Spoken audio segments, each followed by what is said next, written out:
I'm archiving every distortion. I am Ibrahim Traoré, and today I'm pulling off your masks. Yes, you heard correctly.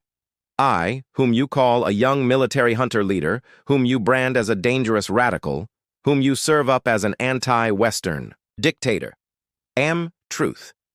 And this time you cannot turn off your microphones. This time you cannot turn away your cameras. This time your editors cannot cut this speech because the world you monopolized no longer exists. Because millions will hear these words now without passing through your filters, without being subjected to your distortions, without being muddied by your lies.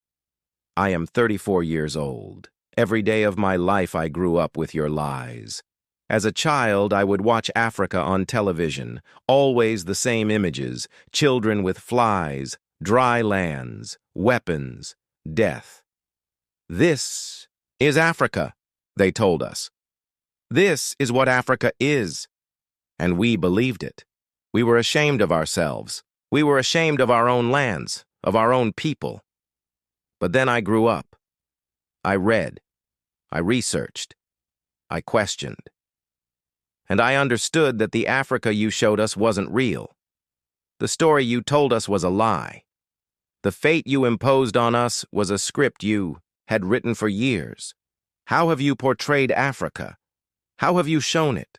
How have you sold it to your viewers? As if we were creatures who had no share of humanity. As if we were savages left outside of civilization. As if we were wretches waiting for you to save us. Every day, every hour, every minute, the same story plays on your screens. Hunger, war, disease, corruption, terror, chaos. These are the words that come to mind when Africa is mentioned. In your Africa dictionary, there are no other words. No hope, no success, no development, no resistance, no honor, no pride, no victory. So I ask you, New York Times, Washington Post, Guardian, Le Monde. Have you ever made Africa's successes your headlines? How many times have you written about Rwanda's technology miracle? How many times have you shown Ethiopia's reforestation project? How many times have you praised Botswana's democratic success? How many times have you described Kenya's entrepreneurial ecosystem? No, because these don't fit your scenario. Your Africa cannot be successful. It cannot, because then how will you legitimize your exploitation? If it's not in need of help, how will you intervene? If it's not backward, how will you look down on it? Have you ever asked yourselves, has any editor sitting at their desk, any news director in a meeting, any columnist at their keyboard, ever thought, why are the people of the world's richest lands poor? Here are the numbers for you, real numbers. Africa owns 70% of the world's cobalt reserves. Your cell phone, your computer, your electric car won't work without cobalt. This cobalt comes from Congo, but Congolese can't afford cell phones. Africa owns 90% of the world's platinum reserves. Catalytic converters, electronic devices, medical implants, they all need platinum. This platinum comes from South Africa. But South Africans are crushed by unemployment. Africa provides 30% of the world's gold production. Mali, Burkina Faso, Ghana, Tanzania. Gold flows like rivers from our lands, but our people swim in poverty. Africa supplies 65% of the world's diamond production. Botswana, Angola, Congo, Sierra Leone. Billions of dollars worth of diamonds are extracted, but our miners live on. $1 a day. Africa owns 35% of the world's uranium reserves. Niger, Namibia, South Africa. Nuclear plants run on our uranium. Paris lights burn with our uranium, but our villages have no electricity. And you still ask, why is Africa poor? No. The right question is, how was Africa kept poor while being so rich? Here's your answer. Colonialism didn't end. It changed shape. You used to come and occupy our lands. Now you come and establish companies. You used to take by force. Now you make agreements. You used to rule with the whip. Now you rule with credit. Let me give you concrete examples with numbers, names, dates, but you'll never write about these. Glencore, Swiss-based mining giant extracting cobalt in Congo. 2022 revenue, $256 billion. Tax paid to Congo, $500 million. That's 0.2%. Is this justice? Rio Tinto, British-Australian mining giant extracting bauxite in Guinea, 20 million tons annually. What's left for Guinea? Environmental pollution and cancer. Total Energies, French oil giant, extracting oil in Angola, Nigeria, Congo. 2022 profit, $36 billion. Investment in Africa, Dirty Pipelines, Anglo-American, founded in South Africa but now in London. Diamonds, platinum, iron, taking everything. What it left in South Africa, 6 million unemployed miners. And these are just the tip of the iceberg. What about the invisible? The secret deals, the offshore accounts, the transfer pricing tricks. Every year, 88 billion in illegal money flows out of Africa. Who writes about this? Every year, 4 billion in aid comes to Africa. Everyone writes about this, but no one says Africa is not the continent receiving aid. It's the continent giving aid.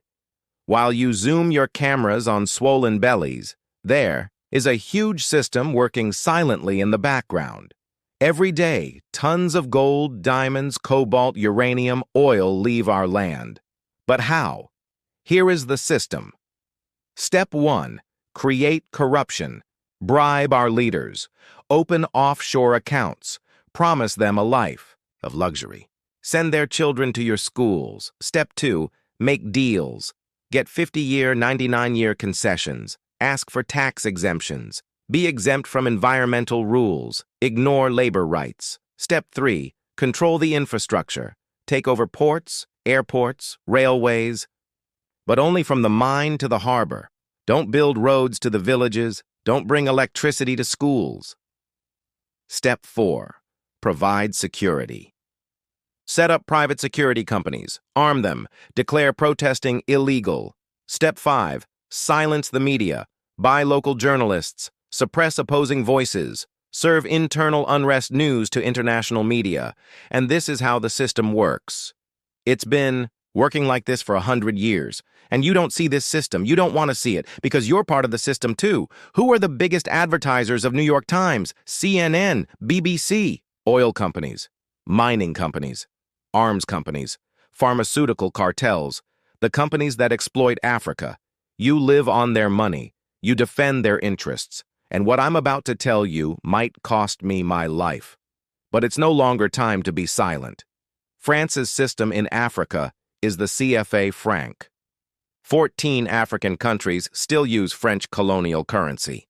50% of these countries' central bank reserves sit in the French treasury. France applies negative interest to this money. So we pay France to use our own money. Through this system, France transfers $500 billion worth of resources from Africa every year. Does anyone write about this? No. But when France gives Africa 10 billion euros in aid, it makes headlines. Britain's system is more sophisticated. London is the world's money laundering center. City of London, offshore paradise. Every penny stolen from Africa passes through London, Jersey, Guernsey, Cayman Islands, Virgin Islands, all under British control. Africa's wealth hides there. America's system is AFRICOM, Africa Command. 46 military bases on the continent. Official purpose, security. Real purpose, resource control. Drones in our airspace every day. Listening devices everywhere. They say fighting terrorism, but it's not terrorists. It's people's leaders who are targeted. China is the new player, says win-win, builds infrastructure, gives credit. But in exchange, for what? 99-year port concessions, mining rights, agricultural lands, debt-trap diplomacy. Ask Sri Lanka, ask Zambia, and you write about none of this. Why?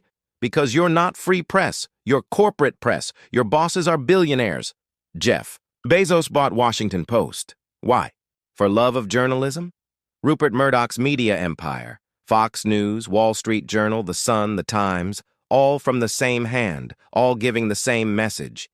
West is good, others are bad. Carlos Slim is the largest shareholder of New York Times. Mexican billionaire. Where's his wealth from? Monopolized telecommunications. Got rich off Latin America's back. Now controls America's most respected newspaper. And you claim to do independent journalism? Who are your editors? Which schools? Did they graduate from? Harvard, Yale, Oxford, Cambridge. Always the same elite schools. Always the same worldview. Always the same prejudices. How are your reporters selected? How many languages does your Africa correspondent speak? French, English, that's all. Swahili, Hausa, Yoruba,